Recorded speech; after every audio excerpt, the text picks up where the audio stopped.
Hey, it's Michael Saul, but everybody calls me Tiny. This video is still looking for new highs. This is market analysis for the week of August 20th, 2018. If you would like to receive intra-week updates, go to www.attackthemarkets.com, put in your first name, your best email address, follow the directions to confirm that it was you that put in the information, and you will receive intra-week updates as they are made available. If you would like to join the Facebook group, facebook.com/groups/attackthemarkets, go in, answer 3 simple questions, and you're in. If you like what you're hearing, give me a thumbs up and leave a comment. And if you never want to miss a video, click the subscribe button and the bell to receive notifications. So let's take a look at the market. Last week, we pulled back a little bit more than where we were to start the week. Then we tried to bounce on Tuesday, and then we came down Wednesday with a pretty nice size gap down and a trade lower, but then wound up getting a pretty good bounce. Again, no technical damage done, only short-term gyrations. I am still very confident that we will hit new all-time highs in the S&P 500. And look, it's not a huge prediction from here. It's right here, but it's taking a little bit of time, but that's okay. There's no rush here. It's still technically the summer, right? It's just August. So the market's just not in a rush to move. And these little fluctuations like we see here and we see here, it's actually good for the market because it tries to break down the will of the weak hands, but the strength still steps back in, which is what we're seeing now. I am highly confident that we see new all-time highs. I am not confident at all that this starts a brand new bull leg. Okay, I'm not saying it's a short at new highs. I'm not saying that's all she wrote. I'm reading a lot of these predictions going on. I just don't understand why you would want to try to guess at the high of just a major bull market. And the funny thing is once a prolonged correction ensues, and well, maybe we even get a nice push down, which I think is coming, I just don't know when, you're going to hear all the I told you so's, I told you so's, I told you so's. Just keep in mind, these people also told you so the whole way up, and this is just, whatever, this is 2 years. Okay, they also told you this whole way up here. All right, so just be careful. I'm not saying that people don't have a right to be wrong. I'm wrong all the time. It's part of being a trader. It's part of being a market technician. You're never always correct. All right, so I am confident we hit new all-time highs. I am not confident that that leads to a brand new leg. I want to see what happens at the new highs. I do think we overshoot it. I don't just think we just poke our head above it and then start selling. I think we can get higher from the all-time highs. I just don't know if it's going to be a brand new, big, dynamic, thrusty like leg, like something like this. I don't know. Remains to be seen. I'm really not confident on that. Here's the Dow. I'm not overly confident we get to new highs. I just think it happens. I think we're going to get there. But if we don't, we don't. Maybe it's a big divergence. The Russell is still sideways, but that looks like it wants to go to new highs. The NASDAQ has pulled back.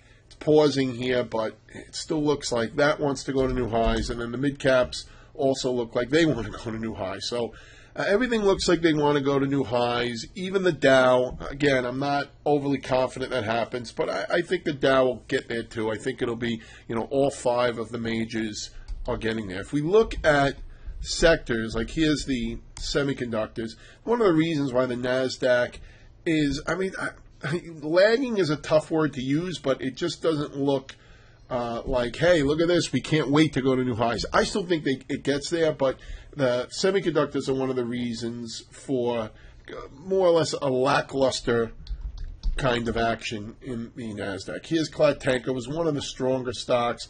Now it's more consolidating here. NVIDIA, the same thing. NVIDIA had a nasty Friday, down nearly 5% off news. Here's Intel. Could be a small W bottom down here. What about like an ADI holding the 200-day moving average? That's good. Will it come out of whatever consolidation this is? I can't really call it a bull flag. Banks. Okay, so the banks last week drew in this little neckline here. It's really just a horizontal resistance line. Still want to see if it can break out, get above 112. Here's Bank of America. Here's Citigroup. Yeah, Citigroup lagging a little bit. Here's JP Morgan. Looks the strongest out of those three. And then here's like a Northern Trust or a Zion. Yeah, Zion. Look at Zion. Just consolidating right here, getting a squeeze here as the 50 and the 200-day are coming together.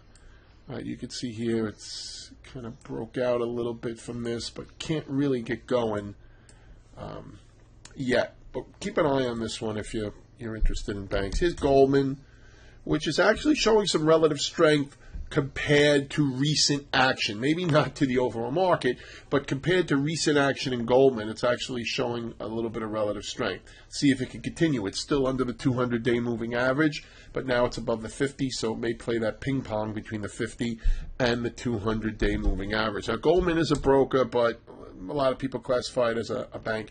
Here's the XBD, not acting as well as we can see as the banks.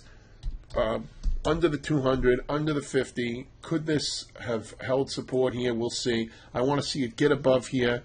Looks like a W to me, right? So you got this down here, and then this up here, right? And then you got, all right, I'm going to just, not even going to edit this out. You guys get all my glory here.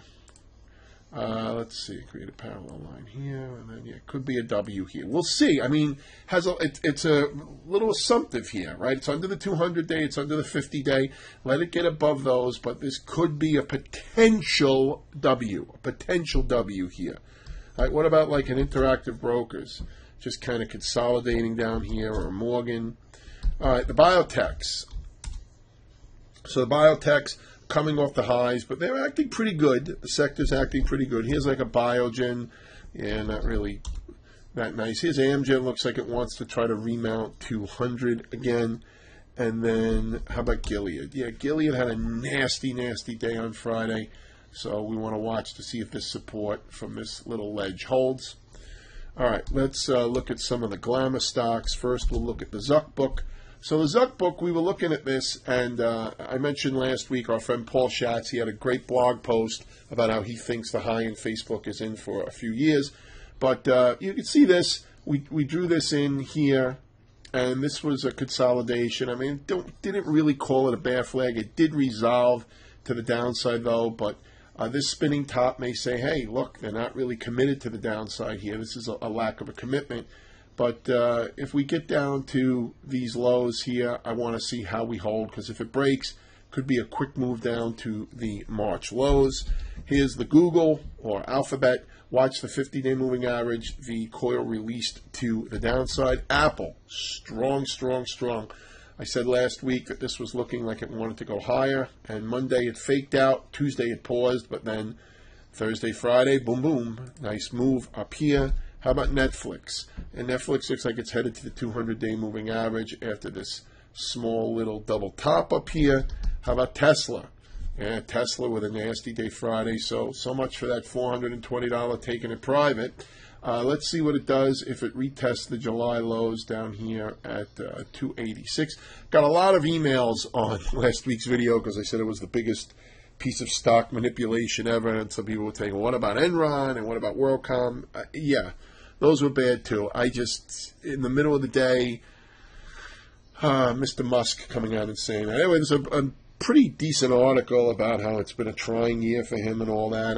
If you want to read it, you can Google it. I don't know. I mean, I don't own Tesla long. I'm not short it. I have no dog in this hunt. I just really don't appreciate those kind of antics. I think it's bad for the market overall, and I think that if, like I said last week, I'll say it again, if he gets away with a slap on the wrist,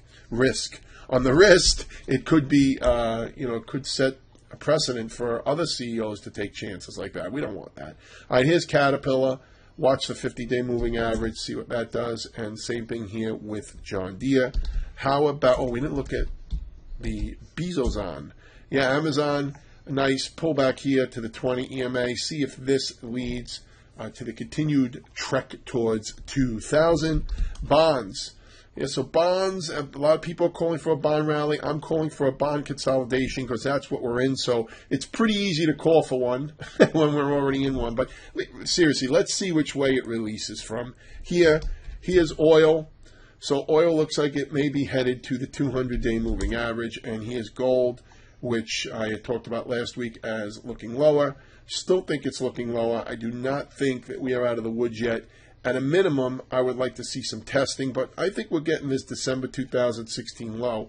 Probably have to redo all this. Let me see what we got here. I got something in the way. It's probably this one, right? Yeah, it's that one. Okay. So you can see here we closed below the 78.6% retracement for 2 sessions in a row. Then we closed back above it. Usually what can happen is the 78.6 is what I call the last LLIS, last line in the sand. So if we break the 78.6, it is suggested that we go to at least the full retracement. So from here, I would like to see a little bounce, form a consolidation, then look for that break to get on board to see if we can get down to these lows. All right, so let's do the recap here. I believe we are going, I'm highly confident we are going to new highs in the S&P 500. Confident it happens in the Dow, but not highly confident. I am not confident that new highs start a brand new thrusting-like leg, okay? I do think we hit new highs. I do think we exceed those new highs. I just don't know how far we're going. I don't think it's an auto short. I'm not trying to be a bear here. These little blips here are actually good for the market. Maybe we even get another one or two before we hit new highs. Lots of news out there, lots of cross currents. Market seems to continue to climb the wall of worry with reports of real estate getting soft and we're overdone and all that, and the economy's white hot. And I said that a lot last week. I didn't explain it. When the economy is white hot, that's a sign of caution, because if it's so hot, can it get any better? And what happens if it ever downticks? And you know it's gonna.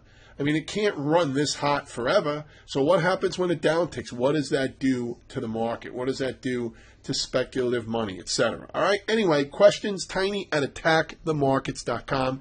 Don't forget to give me a thumbs up and leave a comment if you like what you hear. Don't forget to join the intra-week update list. Have a great rest of the weekend, a great trading week, and I'll speak with you soon.